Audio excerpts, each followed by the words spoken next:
Bonjour et bienvenue dans Warhammer Chroniques, l'émission où vous allez plonger dans l'un des nombreux récits de l'univers de Warhammer, tirés des livres d'armée, de règles ou d'extraits de romans.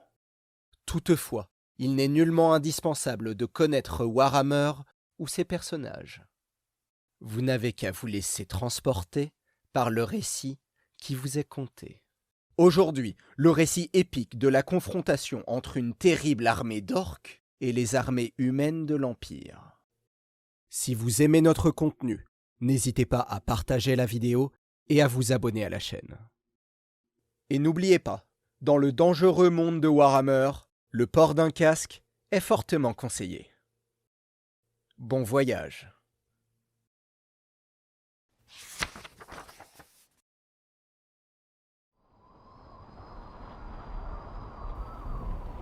De lourds nuages sombres coiffaient les montagnes du bord du monde, dissimulant le col du feu noir et baignant le champ de bataille dans une lumière grise et diffuse.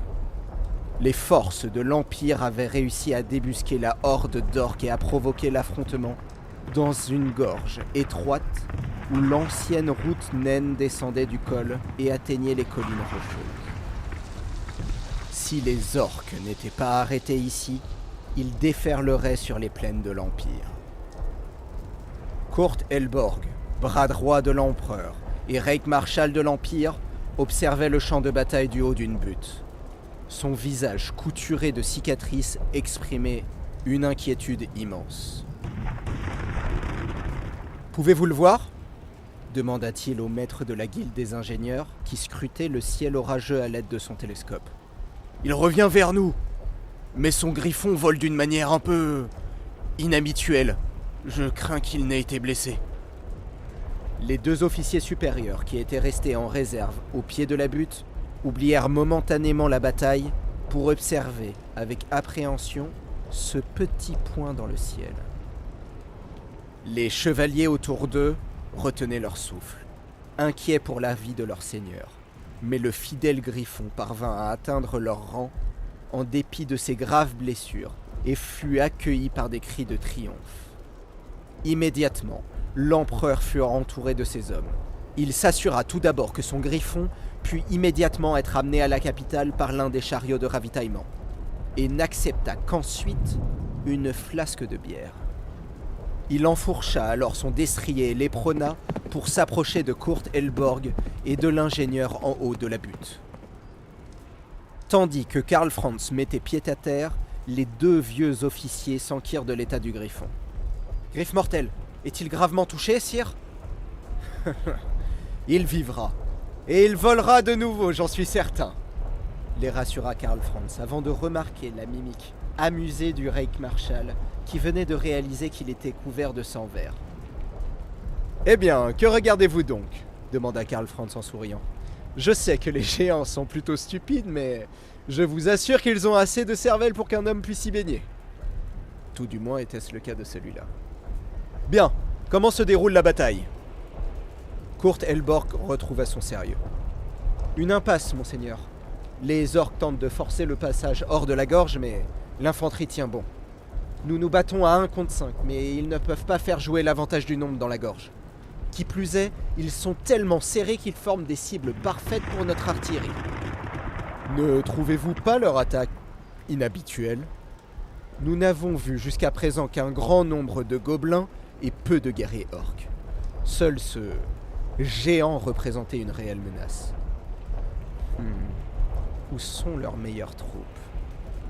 Peut-être plus haut dans le col, à l'assaut du fort nain, proposa Helborg. Enfin, si les nains résistent encore. Espérons-le, Kurt.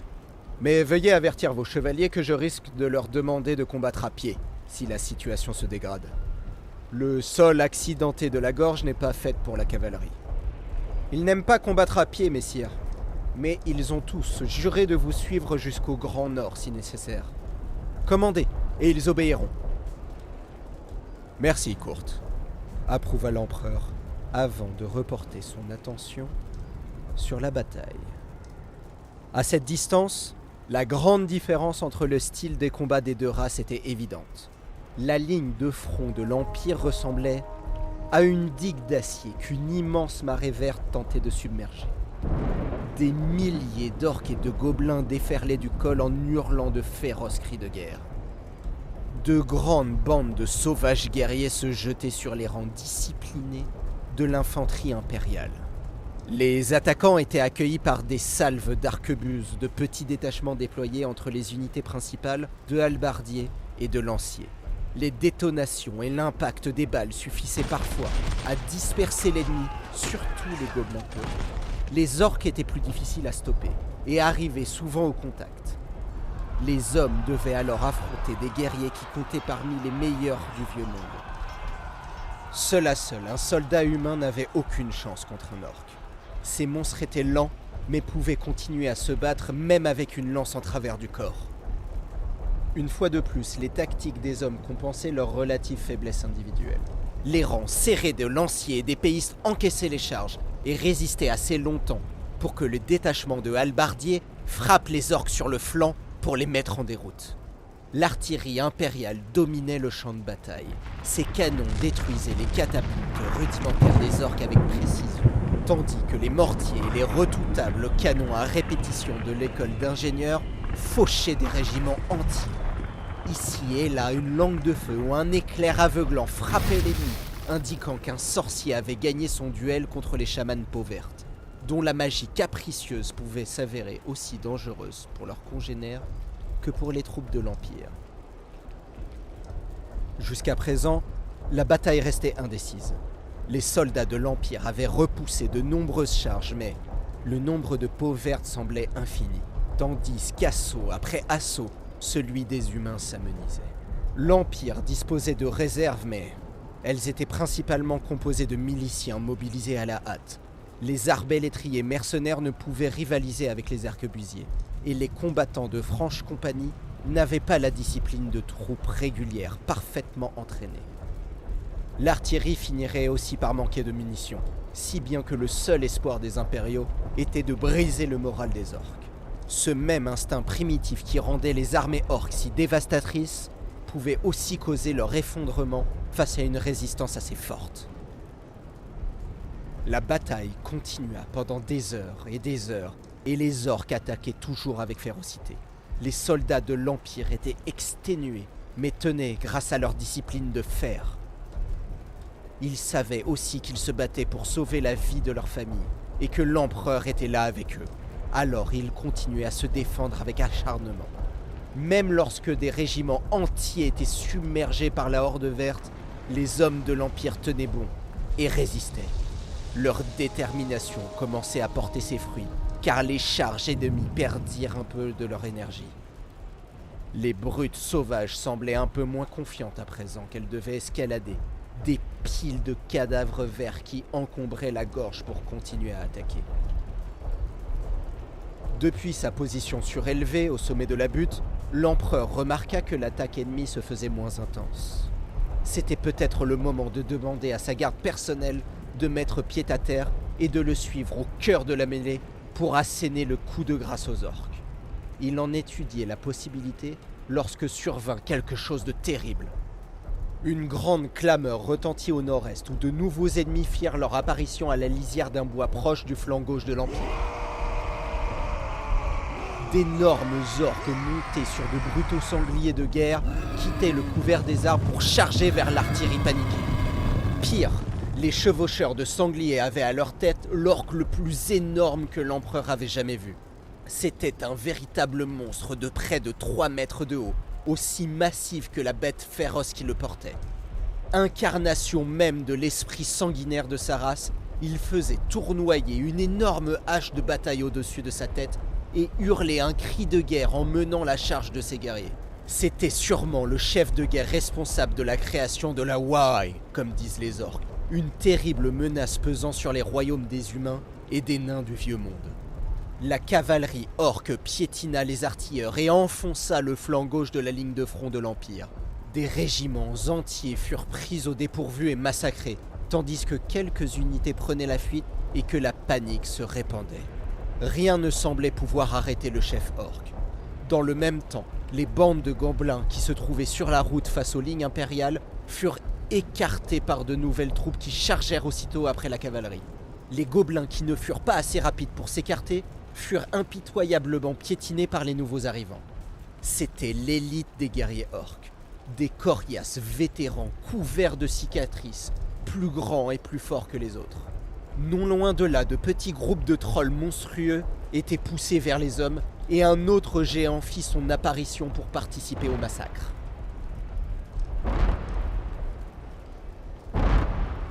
Sire, je sais, Kurt, l'interrompit Karl Franz. Cela explique pourquoi le contingent de notre flanc gauche n'est pas arrivé. Nous avons sous-estimé la ruse de ces sauvages, nous sommes tombés dans un piège colossal. Sire, il ne reste qu'une seule chose à faire, vous devez retourner à la capitale. Je vous demanderai seulement un escadron de chevaliers de la Reichsgarde pour engager les chevaucheurs de sangliers et donner le temps au reste de l'armée de battre en retraite. Karl Franz écouta cette proposition, déconcerté, et regarda silencieusement dans la direction de sa capitale. Oui, il pourrait se replier à Altdorf. Puis son regard tomba sur les vertes plaines du Mout à l'horizon. Et il pensa au sort qui attendait cette joyeuse contrée et tous les gens des provinces orientales de l'Empire s'ils suivaient le sage conseil de Kurt. Il afficha un instant un sourire sardonique, puis se tourna vers le Reichsmarschall pour lui faire part de sa décision. « Non, dit l'empereur avec fermeté. Pas tant que je vivrai. Kurt, vous allez retourner à Altdorf avec un petit escadron et organiser les défenses à cas de défaite. Ma place est ici. Nous savons tous que les peaux vertes ne sont plus rien sans chef, et c'est là que réside notre dernier espoir. Je vais affronter personnellement leur chef de guerre, alors seulement nous serons fixés sur l'issue de la bataille. Mais sire, c'est trop risqué, il faudrait mieux... C'est un ordre, Kurt. Nous n'avons pas de temps à perdre. Devant le regard déterminé de l'empereur, Kurt Helborg renonça. Il savait que rien de ce qu'il pourrait dire ne le ferait changer d'avis. Il réalisa aussi qu'il ne se reverrait probablement jamais. Mais Kurt était un soldat, l'un des meilleurs. Et il réagit comme tel. Le vieux vétéran salua et répondit « Bien, sire, que Sigmar soit avec vous. » Et il partit. Karl Franz enfourcha son destrier noir et s'adressa au maître de la guilde des ingénieurs. « Dites à vos hommes de concentrer leur dernier tir contre ce géant et d'abandonner leurs pièces lorsqu'ils n'auront plus de munitions. Il y aura déjà assez de morts aujourd'hui. » Puis il avança vers la bannière des chevaliers de la Reichsgarde. « Soldats, je vais vous mener dans une charge désespérée. Je ne vous mentirai pas. Nous ne sommes pas assez nombreux pour vaincre cette horde de chevaucheurs de sangliers. Nous n'avons qu'une seule chance. Vous savez que les armées d'orques fondent comme neige au soleil si le chef est tué. Et c'est là notre seul espoir de vaincre. Je veux affronter leur commandant et j'ai besoin de votre aide pour parvenir jusqu'à lui. C'est un sacrifice que je ne veux imposer à aucun d'entre vous. Quiconque désire partir avec Kurt est libre de le faire. Ceux qui décident de rester doivent savoir qu'ils choisissent probablement la mort. Mais qu'ils sachent aussi que si nous réussissons, nous aurons sauvé des milliers de vies innocentes et nous pourrons être fiers d'avoir été prêts au sacrifice ultime au nom de l'Empire. Si nous périssons, ce sera avec nos armes à la main, et il n'est pas de plus belle mort pour un guerrier. Nous irons tous nous asseoir au banquet de Sigmar comme les héros de jadis. Notre peuple chantera nos exploits et se souviendra de nos noms jusqu'à la fin des temps. Dans tous les cas, nous deviendrons des légendes. Cela, je peux vous le promettre. Alors, qui est avec moi ? Un murmure parcourra les rangs des chevaliers. Et le porte-étendard répondit à l'empereur. « Monseigneur, je suis sûr de parler pour nous tous. Nous resterons avec vous jusqu'à la mort. Nous nous sommes préparés toute notre vie pour ce moment, et nous avons tous juré de la donner pour vous protéger. Aucun d'entre nous n'entachera la tradition de la Reichsgarde en tournant le dos au danger ou en vous abandonnant. Chevalier de la Reichsgarde, votre empereur fait appel à vous. 500 épées jaillirent de leurs fourreaux et se dressèrent vers le ciel. Et c'est ainsi que tous crièrent à l'unisson « Sigmar !» Plein de fierté, l'empereur tourna son destrier vers la horde en contrebas. « Avec moi, hommes de l'Empire, chargez !»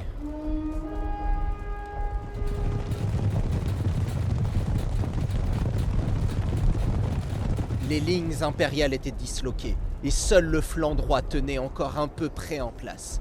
Au centre, il ne restait guère que 2 régiments. Le plus grand était un groupe de flagellants, déments, trop obnubilés par la fin du monde pour penser à sauver leur vie. Non loin de là, les joueurs d'épée d'Averland résistaient désespérément en carré pour protéger Marus Leydorf, leur comte électeur. Les 2 groupes d'humains ressemblaient à des îlots dans une mer verte.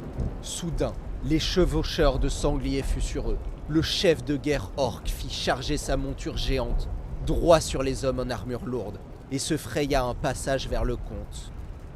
Marius s'avança à sa rencontre, esquiva la charge de la bête, et fit décrire un arc mortel à son épée.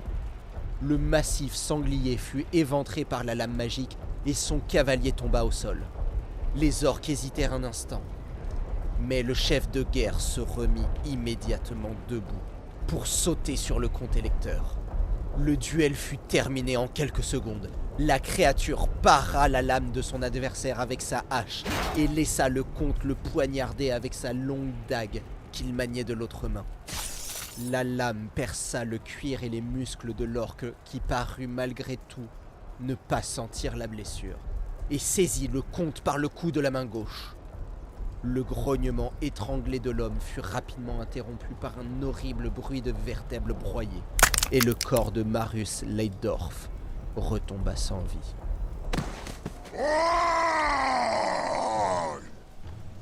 Le chef de guerre regarda autour de lui pour contempler sa victoire. Les hommes étaient vaincus, et le reste de leur minable armée sera bientôt écrasé. Ils se battaient encore contre ces gars, mais la vue de leur chef mort entre ses mains devrait achever de leur briser le moral. Mais des cris retentirent dans les lignes des hommes qui regardaient tous vers l'ouest et semblaient reprendre courage. Le chef de guerre ne comprenait pas ce qui se passait, mais il sentit vibrer le sol et entendit le son d'un corps, en même temps que les cris de panique des gobs derrière les chevaucheurs de sangliers, et finit par apercevoir les chevaliers hommes qui chargeaient ces derniers en piétinant les gobs au passage.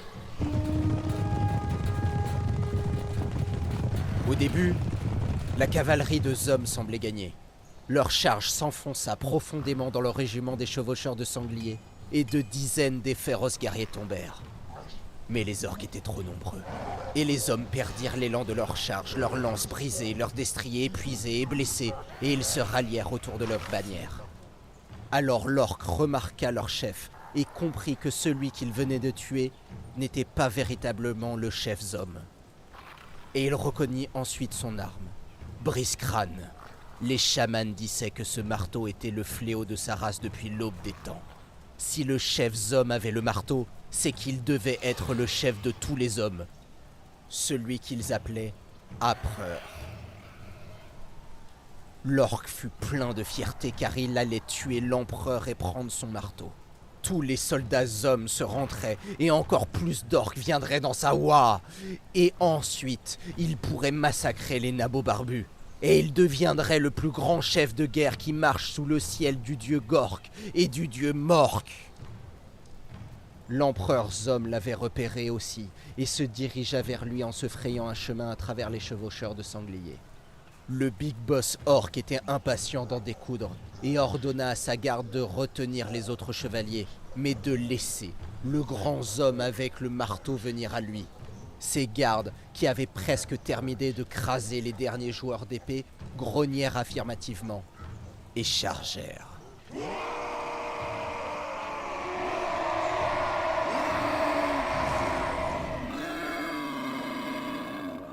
Karl Franz éprena son cheval vers le chef de guerre orc.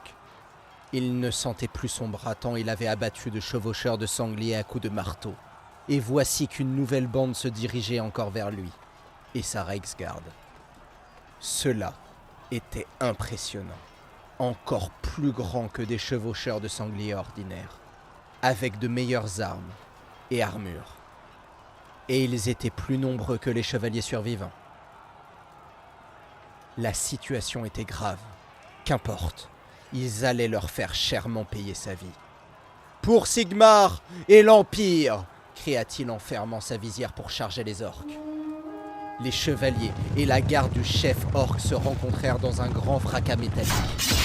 Mais quelque chose d'étrange se passa autour de Karl Franz. Les chevaucheurs de sangliers s'écartèrent et le laissèrent passer, pour concentrer leur attaque sur la Reichsgarde.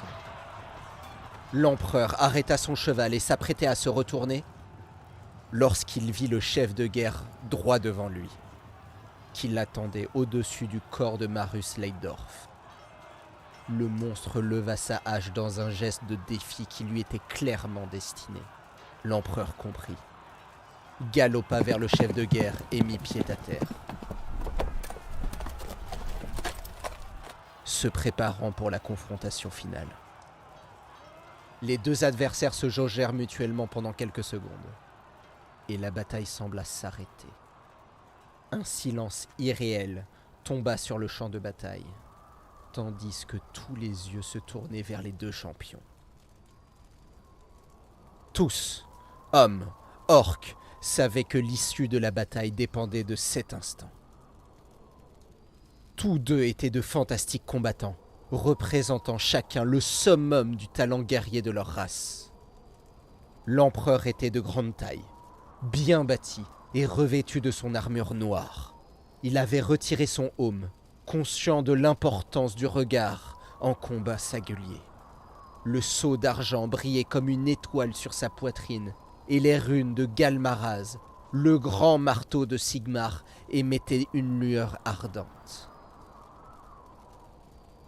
Son adversaire, une véritable montagne de muscles verts, le dominait de toute sa taille. Sa respiration bruyante lui faisait penser à une bête sauvage s'apprêtant à charger. Les bouts d'armure attachés à son corps immense semblaient plus avoir une fonction décorative que protectrice pour sa chair aussi dure que de la pierre. Sa lourde hache était aussi grande qu'un homme, et Karl Franz remarqua les petites étincelles vertes qui émanaient du tranchant. L'empereur devrait faire face à plus que de la simple puissance musculaire. Voyant le regard de l'empereur dirigé vers sa hache, le chef de guerre orc profita de l'opportunité pour se jeter sur lui. Il se déplaçait à une vitesse inimaginable pour une créature aussi massive, et son cri de guerre à lui seul mit à mal à l'esprit combatif de l'humain.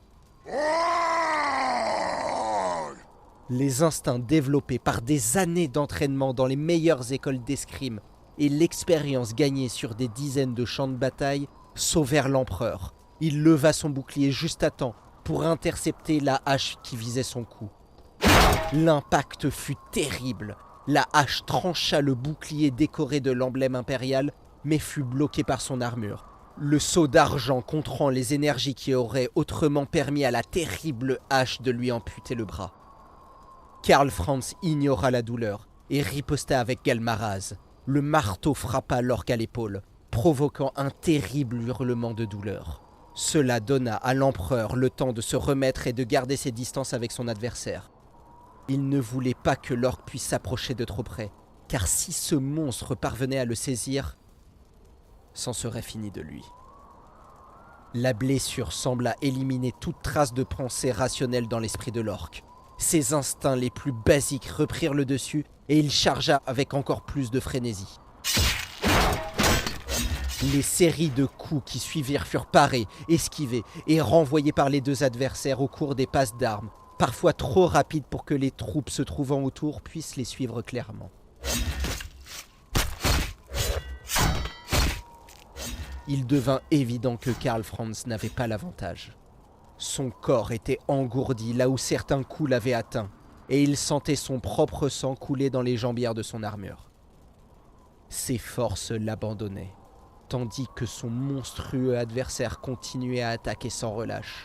Puis, l'empereur commençait à reculer, et finit par trébucher et mettre un genou à terre. Le chef de guerre orc, savourant d'avance sa victoire, se prépara à donner le coup de grâce. Karl Franz était terrassé de douleur. Il comprit qu'il perdait ce duel car sa race avait perdu cette sauvagerie qui faisait la force de son adversaire. La civilisation avait apporté beaucoup d'avantages à l'humanité. Mais à présent, les hommes dépendaient de plus en plus de la poudre noire et d'autres inventions qui se battaient à leur place, si bien que l'esprit guerrier de leurs ancêtres barbares n'était plus aussi fort que par le passé.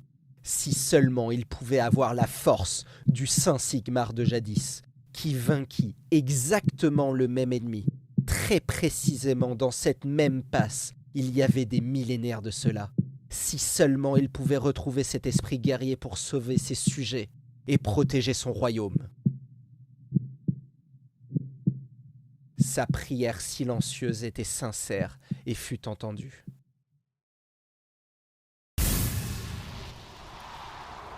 Karl Franz ignorait d'où lui étaient venues ces nouvelles forces. Était-ce dû au marteau qu'il tenait encore à la main, ou des tréfonds de son âme? Il n'aurait su le dire. La douleur avait subitement disparu. Ses muscles étaient gonflés d'une puissance surnaturelle et il sentait une sauvagerie primitive dans son cœur. L'empereur se releva face à l'orc. Le chef de guerre peau verte s'immobilisa. Il ne pouvait pas en croire ses yeux. Il combattait un homme en armure. Alors pourquoi se trouvait-il devant un guerrier géant vêtu de fourrure? Ce n'était pas la même personne. Celui-ci était plus grand, plus fort, mais le marteau qu'il tenait à la main était la même arme légendaire. L'homme lança un cri de guerre qui se répercuta dans les montagnes comme tant de siècles auparavant.